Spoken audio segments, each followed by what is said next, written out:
ಆನೆ ಮತ್ತು ಗೆಳೆಯರ ಕತೆ. ಒಂದು ದೊಡ್ಡವಾದ ಕಾಡಿತ್ತು. ಆ ಕಾಡಲ್ಲಿ ಒಂದು ಆನೆ ಇತ್ತು. ಆದರೆ ಅದಕ್ಕೆ ಯಾರು ಕೂಡ ಸ್ನೇಹಿತರಿರಲಿಲ್ಲ. ಅದು ಯಾರನ್ನಾದ್ರೂ ಸ್ನೇಹಿತರನ್ನಾಗಿ ಮಾಡ್ಕೋಬೇಕು ಅಂತ ಹೇಳ್ಬಿಟ್ಟು ಕಾಡಲ್ಲೆಲ್ಲ ಹುಡುಕ್ತಾ ಇತ್ತು. ಆಗ ಅದಕ್ಕೆ ಮರದ ಮೇಲಿದ್ದ ಕೋತಿ ಕಾಣಿಸ್ತು. ಅದ್ರ ಹತ್ರ ಹೋಗಿ ಹೀಗೆ ಕೇಳ್ತು, ಕೋತಿ, ನಾವಿಬ್ಬರು ಸ್ನೇಹಿತರಾಗಬಹುದೇ ಅಂತ ಕೇಳ್ತು. ಅದಕ್ಕೆ ಕೋತಿ ಹೇಳ್ತು, ನಿನಗೆ ನಂತರ ಮರದಿಂದ ಮರಕ್ಕೆ ಆರೋಕ್ಕಾಗಲ್ಲ, ಸೊ ಅದರಿಂದ ನಾವಿಬ್ಬರು ಸ್ನೇಹಿತರಾಗಕ್ಕಾಗಲ್ಲ ಅಂತ ಹೇಳ್ತು. ಬೇಸರವಾದ ಆನೆ ಮುಂದಕ್ಕೋಯ್ತು. ಅದಾದಮೇಲೆ ಅದಕ್ಕೆ ಒಂದು ಮೊಲ ಕಾಣಿಸ್ತು. ಆ ಮೊಲದ ಹತ್ರ ಹೋಗಿ, ಮೊಲ, ನಾವು ಸ್ನೇಹಿತರಾಗ್ಬೋದೇ ಅಂತ ಕೇಳ್ತು.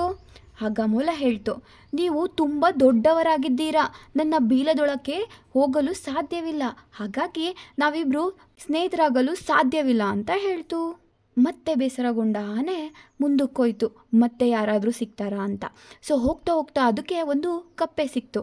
ಆ ಕಪ್ಪೆಯನ್ನು ಕೇಳ್ತು, ಕಪ್ಪೆ, ನಾವಿಬ್ಬರು ಸ್ನೇಹಿತರಾಗ್ಬೋದೇ ಅಂತ ಕೇಳ್ತು. ಅದಕ್ಕೆ ಕಪ್ಪೆ ಹೇಳ್ತು, ನೀವು ತುಂಬ ದೊಡ್ಡವರಾಗಿದ್ದೀರಾ, ನಂತರ ನಿಮಗೆ ಒಂದು ಕಡೆಯಿಂದ ಇನ್ನೊಂದು ಕಡೆ ಜಿಗಿಯೋಕ್ಕಾಗಲ್ಲ, ನೀವು ನೀರಲ್ಲಿ ಮುಳುಗೋಗ್ತೀರಾ, ಹಾಗಾಗಿ ನಾವಿಬ್ಬರು ಸ್ನೇಹಿತರಾಗಲು ಸಾಧ್ಯವಿಲ್ಲ ಅಂತ ಹೇಳ್ತು. ಬೇಜಾರಾದ ಆನೆ ಹೀಗೆ ಮುಂದೆ ಹೋಗ್ತಾ ಇತ್ತು. ಸೊ ಇದೇ ಥರ ಹಲವಾರು ಪ್ರಾಣಿಗಳು ಏನೋ ಒಂದು ರೀಸನ್ ಹೇಳ್ಬಿಟ್ಟು ನಾವಿಬ್ಬರು ಫ್ರೆಂಡ್ಸ್ ಆಗೋಕ್ಕಾಗಲ್ಲ ಅಂತೇಳಿ ಆನೆ ಜೊತೆ ಯಾರೂ ಕೂಡ ಫ್ರೆಂಡ್ಶಿಪ್ ಮಾಡ್ಕೊಳ್ಳಿಲ್ಲ. ಹೀಗೆ ಹಲವಾರು ದಿನ ಕಳೆದೋಯ್ತು. ಒಂದಿನ ಎಲ್ಲ ಸಣ್ಣ ಸಣ್ಣ ಪ್ರಾಣಿಗಳು ಗಾಬರಿಯಿಂದ ಓಡ್ತಾ ಇರೋದನ್ನ ಆನೆ ನೋಡ್ತು. ಅಲ್ಲೇ ಓಡ್ತಿದ್ದ ಕರಡಿಯನ್ನ ನಿಲ್ಲಿಸಿ ಕೇಳ್ತು, ಕರಡಿ, ಯಾಕೆ ಹೀಗೆಲ್ಲ ಓಡ್ತಾ ಇದ್ದಾರೆ ಪ್ರಾಣಿಗಳು, ಏನಾಯ್ತು ಅಂತ ಕೇಳ್ತು. ಆಗ ಕರಡಿ ಹೇಳ್ತು, ಹುಲಿ ಎಲ್ಲ ಸಣ್ಣ ಸಣ್ಣ ಪ್ರಾಣಿಗಳನ್ನ ತಿನ್ನಲು ಬೇಟೆಯಾಡ್ತಿದೆ, ಅದಕ್ಕೆ ಎಲ್ಲರೂ ಗಾಬರಿಯಿಂದ ಓಡೋಗ್ತಿದ್ದಾರೆ ಅಂತ ಹೇಳ್ತು. ಸೊ ಇದನ್ನೆಲ್ಲ ಕೇಳಿಸ್ಕೊಂಡು ಆನೆ, ಅಯ್ಯೋ ನನ್ನ ಸ್ನೇಹಿತರು ಅಪಾಯದಲ್ಲಿದ್ದಾರೆ, ನಾನು ಅವ್ರನ್ನ ಕಾಪಾಡಬೇಕು ಅಂತೇಳಿ ಹುಲಿ ಹತ್ರ ಹೋಯ್ತು. ಹುಲಿ ಹತ್ರ ಹೋಗಿ ಹೀಗೆ ಹೇಳ್ತು, ನೋಡು, ಅವರೆಲ್ಲ ನನ್ನ ಸ್ನೇಹಿತರು, ನೀನು ಅವ್ರಿಗೇನು ಅಪಾಯ ಮಾಡಬಾರ್ದು ಅಂತ ಕೇಳ್ತು. ಆದರೆ ಹುಲಿ ಹೇಳ್ತು, ಅರೆ ಆನೆ, ನಿನ್ನ ಕೆಲಸ ನೀನು ನೋಡ್ಕೋ, ನನ್ನ ಸುದ್ದಿಗೆ ಬರಬೇಡ ಅಂತ ಹೇಳ್ತು. ಆನೆ ಈ ಹುಲಿಗೆ ಹಿಂಗೆ ಹೇಳಿದ್ರೆ ಕೇಳಲ್ಲ ಅಂತ ಹೇಳಿ ಚೆನ್ನಾಗಿ ಹೊಡೆದು ಹುಲಿನ ಓಡಿಸ್ತು.